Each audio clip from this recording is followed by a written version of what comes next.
Boa tarde, pessoal, tudo bem?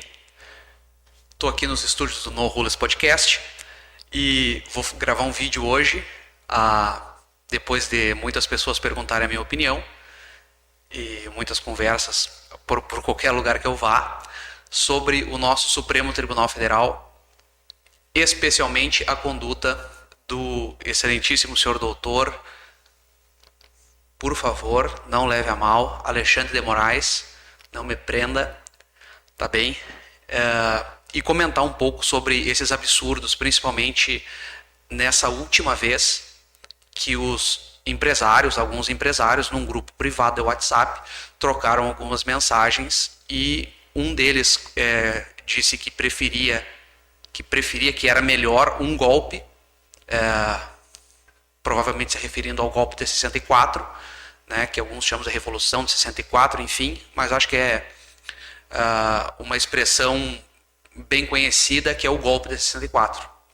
Então, por isso, esse nome, né, talvez o empresário tenha usado esse nome por causa disso. Ou seja, é melhor um golpe de Estado que não obedeça às eleições do que o PT ganhar. Eu acho que todo mundo aqui já ouviu, principalmente dos mais velhos, que dizem o seguinte: no tempo da ditadura a gente tinha segurança, no tempo da ditadura é melhor do que agora. E são experiências de vida. Essas pessoas viveram no tempo da ditadura e viveram a democracia, e elas dizem que uma ditadura militar é melhor do que a democracia. Se essas pessoas estão certas ou estão erradas, a gente não pode julgar. Elas que viveram, né? Elas viveram nos anos 60, 70 e 80, e algumas pessoas acham que aquele tempo era melhor do que hoje. Isso não cabe a nós julgar ou não, porque outras pessoas têm opinião totalmente diferente. Talvez a maioria das pessoas tenha a opinião que a democracia seja melhor que a ditadura, que preso político não é legal, não é bom ter, é uma democracia, a gente não vai prender alguém por crime de opinião. Censura, muitas pessoas dizem que não é legal. A maioria esmagadora das pessoas, 99%, sabem que a ditadura não é legal. Tanto do ponto de vista legal ou moral, em vista da lei ou da moralidade, censura não é o melhor caminho. E nós tivemos isso na ditadura. Houveram desaparecimentos, houveram mortes, isso não tem como negar, né? E baixa dos dois lados, morreram militares, morreram pessoal que lutava contra a ditadura, mas a opinião que cada um tem sobre isso, se isso é melhor ou é pior, isso não pode constituir crime. Isso sim é uma ditadura do judiciário. Como diria o Rui Barbosa, a pior ditadura que tem é a do judiciário, porque contra ela não há quem recorrer. E é exatamente o que está acontecendo. No inquérito das fake news, vamos colocar assim, fake news é notícia falsa. Então alguém dá uma notícia falsa. Alguém mente. Isso não configura calúnia, não configura injúria, não configura difamação. E às vezes não se enquadra num tipo penal. Não se enquadra em crime, mas mesmo assim é investigado. Houveram sim, principalmente pelo deputado Daniel Silveira, ameaças de entrar no Supremo, de tirar o Alexandre de Moraes a soco, cabeça de ovo, etc, etc. Bom, ele vai ser julgado por isso, mas tem que ser julgado, né, não pela própria vítima. Então o STF tem testado o seu próprio poder até onde ele pode ir. Eu acho que com essa última, que para mim foi a pior de todas, porque não mexeu com políticos, chamaram na Globo News de empresários golpistas. Eu vi a matéria assim, empresários golpistas atentam contra a democracia. Até que ponto o meu pai, com 70 anos, opinar dizendo que ditadura é melhor do que democracia, porque ele viveu esse tempo, até que ponto isso pode ser crime? Pode ser um absurdo, mas eu já ouvi o meu pai dizer que no tempo da ditadura ele andava tranquilo nas ruas de Santa Maria às 2 da manhã. Hoje ele não faz isso. Então ele pega essas duas experiências e diz que no tempo da ditadura era melhor. Pelo menos no quesito de segurança. Outras pessoas podem dizer que a economia era melhor naquele tempo, que o Brasil cresceu mais naquele tempo. Outras pessoas podem dizer que não, mas isso não pode configurar crime. Uma mensagem num grupo de WhatsApp não pode comemorar crime. Quão fraco é a nossa democracia se um tiozão do churrasco diz que prefere ditadura do que democracia? Partidos políticos como PCdoB, PCO, Socialismo e Liberdade se organizam para instituir o comunismo e o socialismo no Brasil. Há poucos dias, José Dirceu disse que teria que ficar bem claro que eles querem o poder e eles são petistas, de esquerda e socialista. Então, eu vou ler aqui a Constituição Federal, o artigo 1º, inciso 4º. Então vamos lá. Artigo 1º. A República Federativa do Brasil, formada pela união indissolúvel dos estados, municípios e do Distrito Federal, constitui-se em Estado democrático de direito e tem como fundamentos, inciso 4º, os valores sociais do trabalho e da livre iniciativa. O capitalismo é um pilar da nossa democracia. A livre iniciativa é um pilar da nossa democracia, tá? No primeiro artigo, no primeiro capítulo, que diz dos princípios fundamentais.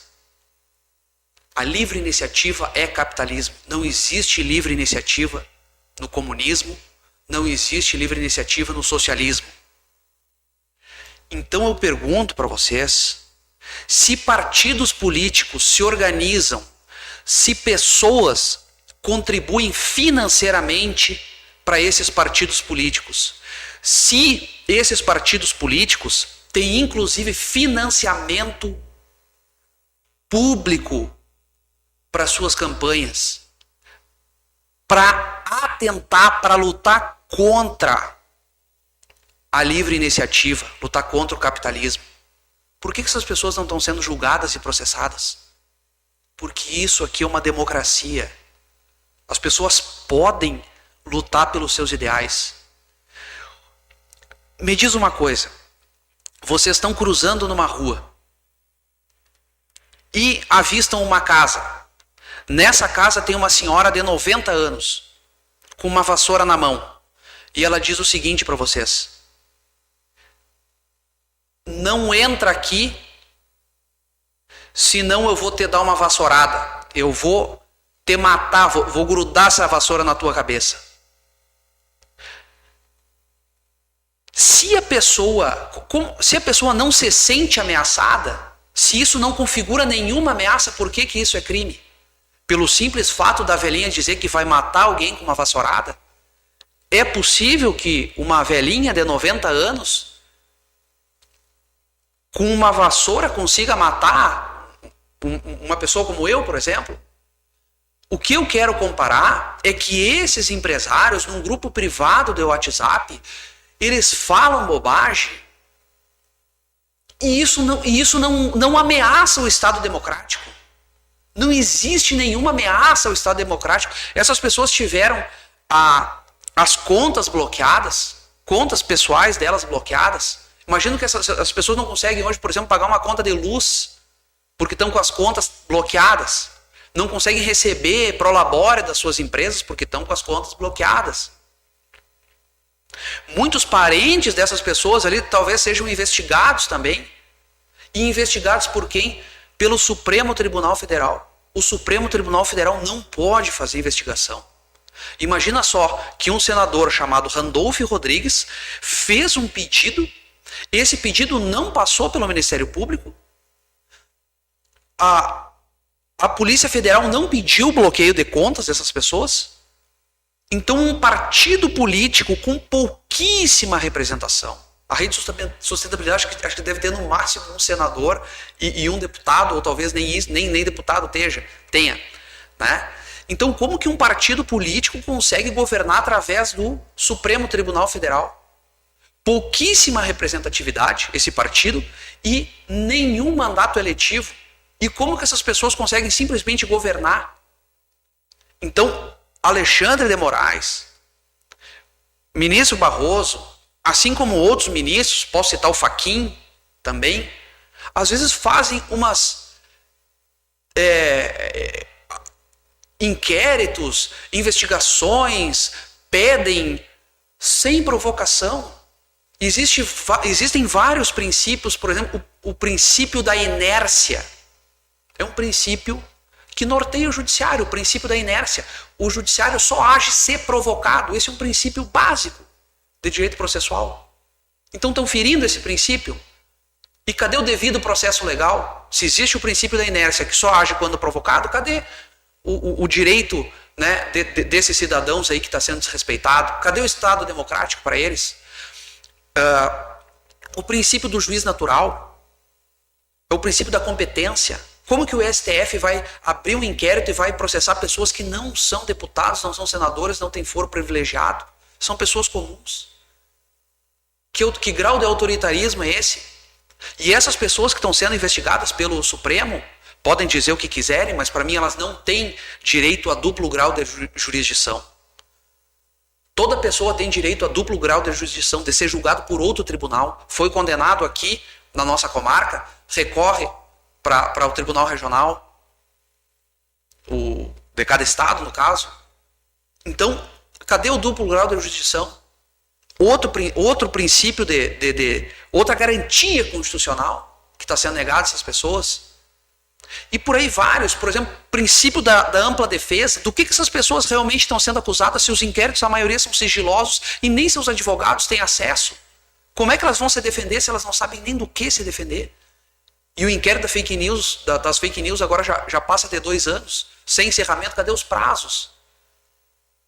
Então a gente está sofrendo muito com um certo protagonismo político do Supremo Tribunal Federal, que não tem nenhum representante eleito e que está atentando contra o Estado democrático, ferindo direitos e garantias constitucionais.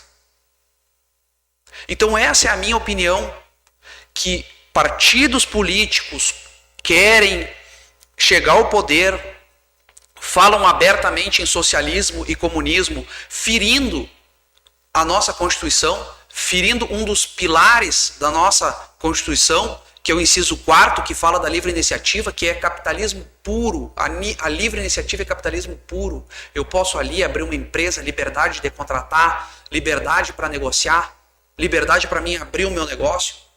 Então no socialismo não existe isso, o Estado é protagonista. No comunismo, um totalitarismo total, em que o Estado é protagonista, em que tudo pertence ao Estado.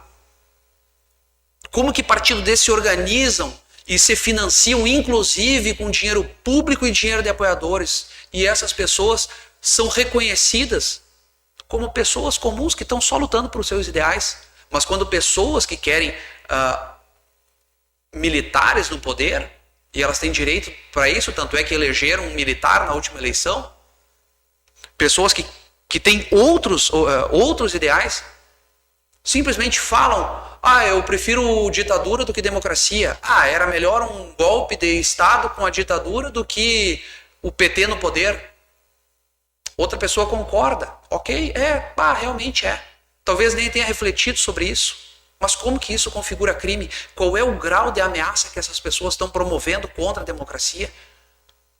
A fragilidade da nossa democracia está sendo exposta pelos ministros do Supremo, não estão sendo expostas por militantes mais radicais, até porque militantes mais radicais é aquele que dá uma facada num presidente, num candidato a presidente. Esse daí é um militante radical, alguém que empurra outro no meio da rua, o caminhão pega o para-choque na cabeça da pessoa. Violência, depredação, você vê muito mais em movimentos socialistas, comunistas, contra o capital, que a luta de classes é promovida por esse partido. Chamam de consciência de classe para não dizer nós contra eles. Existe muita expressão criminosa que está sendo exercida com a maior liberdade possível. E existem outras de direita, conservadoras, e eu não sou alguém de direita e conservador, eu sou de direita e liberal. Eu acho que os valores cristãos não são os mesmos valores da nossa democracia. Eu não quero misturar religião e Estado. Nunca quis.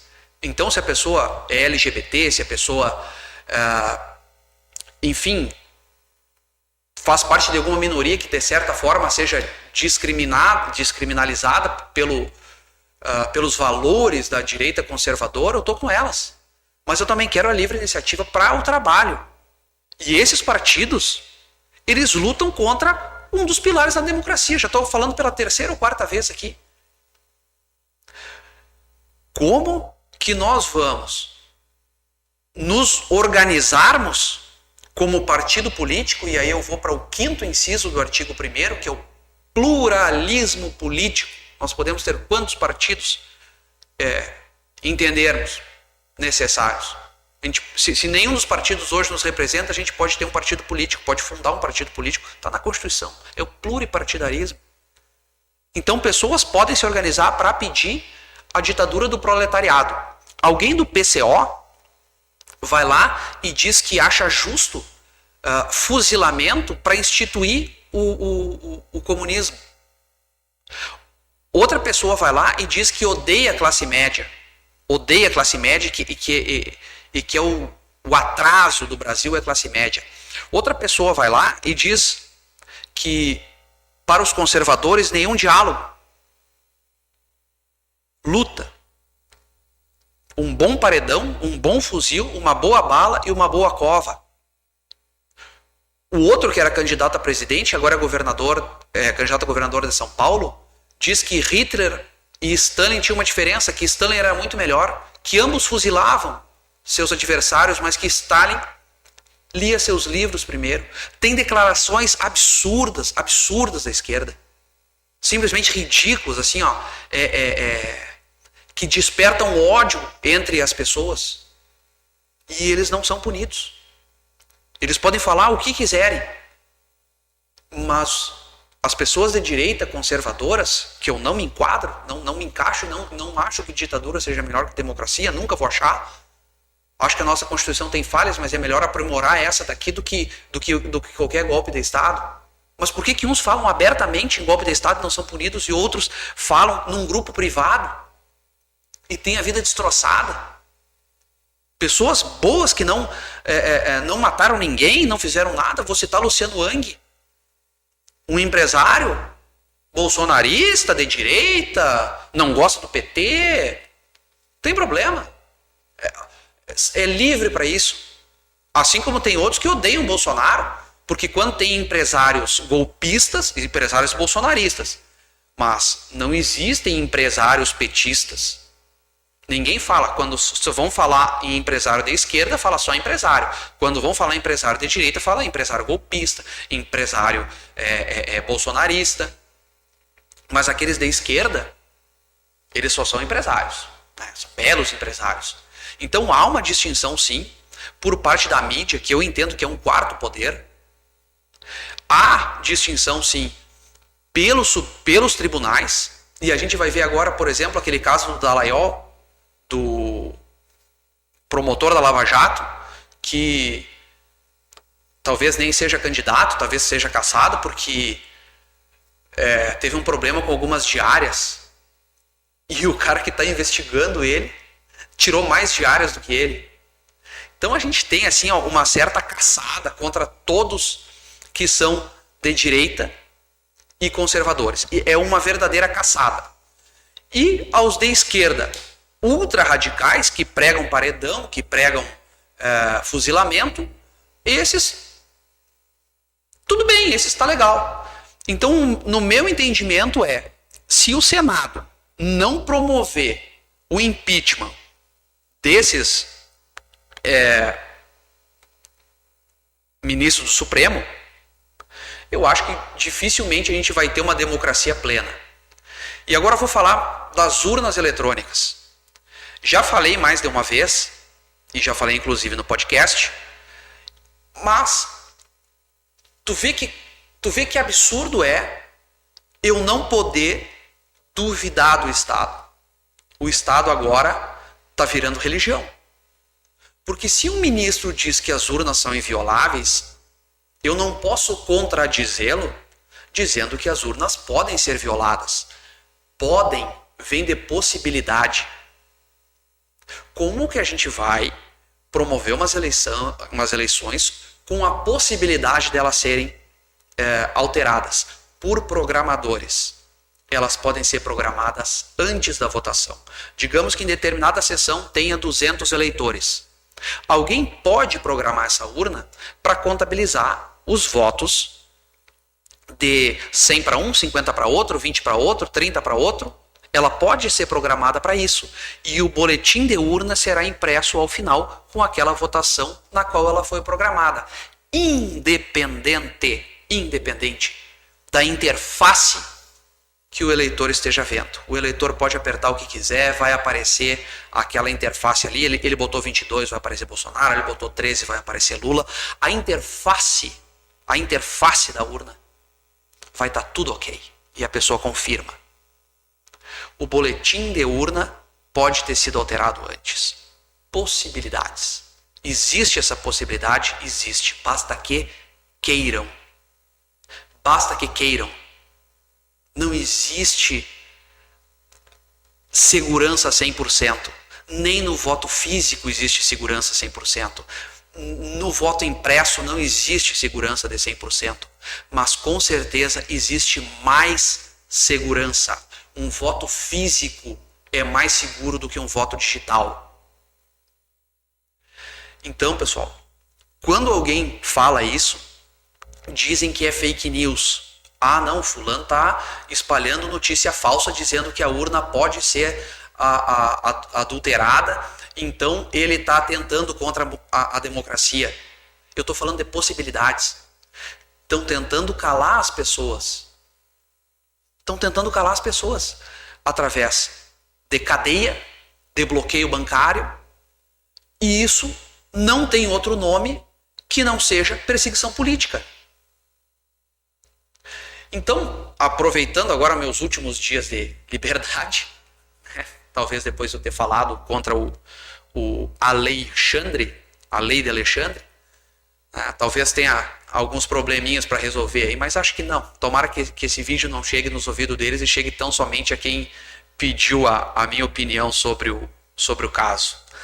Não tenho cacife para lutar pela democracia contra um ministro do Supremo Tribunal Federal que persegue pessoas de direita, conservadores, que viola o devido processo legal, que atenta contra o Estado democrático e contra os direitos e garantias fundamentais.